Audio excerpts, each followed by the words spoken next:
Daily Show, and I'm excited to have a special guest, Eric Goranson. Eric G, how are you, Eric G? I know you're excited about our guests, and I am too. And we have them together because his dad talks so nicely about this. So we're going to talk Farhaven, INSP, Martin, and Jesse Kove. Guys, thanks for stopping by. And you know what, Martin?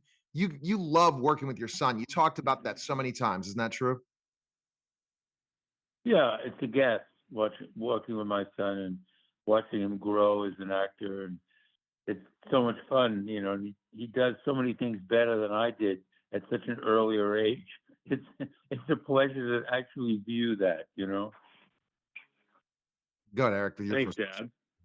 Yeah, that is great. Jesse, I got to ask you as well, what's it like working with your father, you know, growing up and going through, you know, the daily grind of life, and then you're on set working together. What's that like?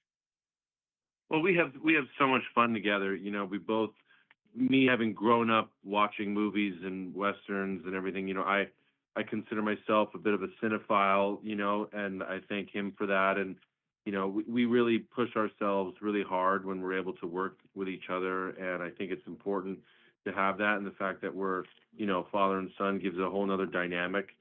And, you know, I'm really grateful for that. You know, it's a very unique opportunity that people get to work with us. And, you know, it's just been such a privilege. And it's also just fun. It's like summer camp every time we work together. It's just so much fun at the same time.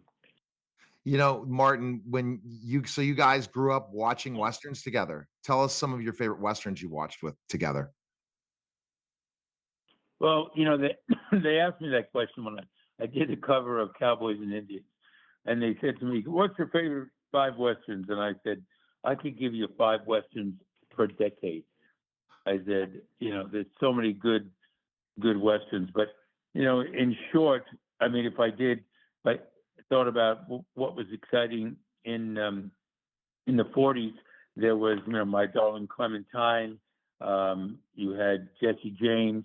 In the 50s, you had Gunfight at the OK Corral with Kirk Douglas and Burt Lancaster. You know, you had The Searchers in 56. You had, actually in the 40s, you had Red River, which was my favorite John Wayne movie, you know.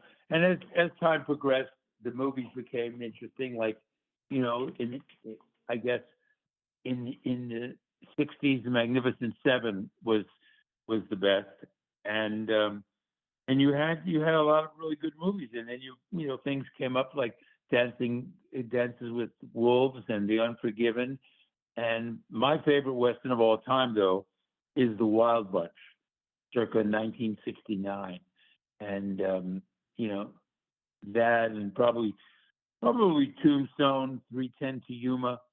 There's so many, you know, and it's a great genre, and thank God it's having its resurgence, you know. Go ahead, That Eric. is cool. That is cool. What's it like having your movie now coming out on INSP, because you're on there with legends now with your new film? Oh, well, is that to Jesse? Go ahead, Jesse. You answer that. Yeah, go ahead, Jesse. Yeah. Oh, well, I'm really lucky. I mean, you know, Bruce Boxleitner, who's is in that movie, he's a good friend of ours. He's like my uncle. Working with A. Martinez was amazing. Amanda Rigetti was great. You know, Bailey Chase was awesome. You know, I'm very humble and lucky to be able to work with such talents like that. And of course, my dad. You know, it's really just it's a wonderful thing. We have so much fun, and you know, being able to share it all, you know, with my dad is really, really fun, and you know, it lasts forever. So I'm just incredibly fortunate. So, Martin, let's kind of jump into your character and then Jesse's character in Farhaven. Tell them about Ambrose Massey. Yeah. Ambrose Massey is my character. And, you know, he's a character. I don't want to give away too much because it's really, you don't really know who's behind what in the show. But, you know, the great thing is, you know, you have he's a land baron and he wants to own everything. And he's on the side of the good guys for a while. And he's interesting. He's very interesting to play with, you know, because you don't really know what's happening. He sounds like a man who is in support of discovering why these bad things are happening to the town. And it's a thriller in some ways. You know, it's like strange things are happening in this town, and he's trying to figure out why and what's happening. And then, of course, there's the surprise later on. But, you know, the great thing about doing these movies is working with your son and guys like Bruce Boxleitner who go on the ride with me. We go on a ride to Casey, Wyoming, to a place called the Hole in the Wall, where Butch and Sundance used to hide out. And we do this ride every year. And Jesse's done it. And, you know, it just brings back wonderful memories of other movies that we try to, at times, emulate, you know. And it's just so much fun. It's like you can do a whole interview just about what it's like to make a Western, because we're brought up on that. From 1921 to 1967, one of every 3 movies coming out of Hollywood was a Western. That means 33% of the production coming out of this town was a Western, were Westerns. So it's a gas.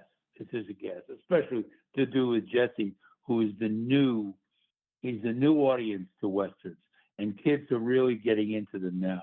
And people in his generation, they're learning what we learned. And I'm very excited about that. Jesse, do you think for, you know, this new generation, is the Western going to be the next action movie? Because we know it's been hot in Europe. Is that going to be the next big thing in the States? I mean, I think it's already here, especially on television. I mean, you know, you've got Yellowstone and 1883 and all these Westerns that are coming out. I think, you know, and you got Kevin Costner's Frontier. And I just think that, you know, people just love him. And I think, you know, kids are becoming more and more bigger fans of the Western genre. And I think it's great. You know, I think it's important for young kids today to see the kind of history of how, you know, America came to be and the American West and all that. You know, I mean, I'm a huge Marvel fan myself as well, but I also enjoy seeing these kind of movies and television series. So I think and also playing in them, but I just think it's so important to watch, and they're becoming so good. And, you know, it's an exciting time. I think it's really great. And, you know, I think people are excited to see stories like this.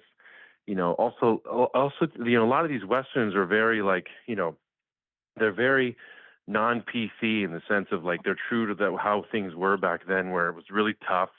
You know, people were dying, and there was love and romance, and it was a hard time to live in. And I think people kind of are enjoying seeing the realism of that, you know, and the edginess of what that was.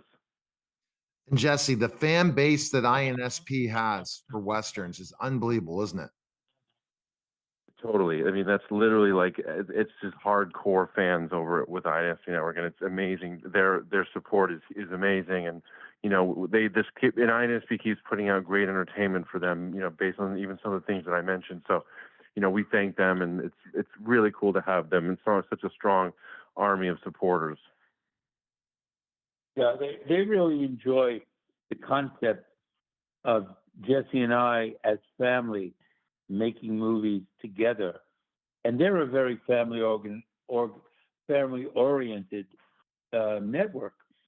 So, you know, that's why they love Westerns, but they love Jesse and I. And, you know, I'd love to do something really exciting for them as well. The comic book we have is a Western, and it'll, you know, come out and be a series shortly. And Jesse's in it with me. But the bottom line is, it'll be interesting to do something with people who are so supportive of that genre. They're more supportive of that genre than anybody else I've ever met. They just, you know, and it's not just family, it's the West. It's the heritage of the American cinema, you know, and they know it as well as I do. And it's great to have, you know, people like my son who are of a different generation there to appreciate the growth. Because, you know, it was easy for us. We had 35 Westerns on primetime television in the 60s. 35. So you couldn't help but appreciate the Western, you know?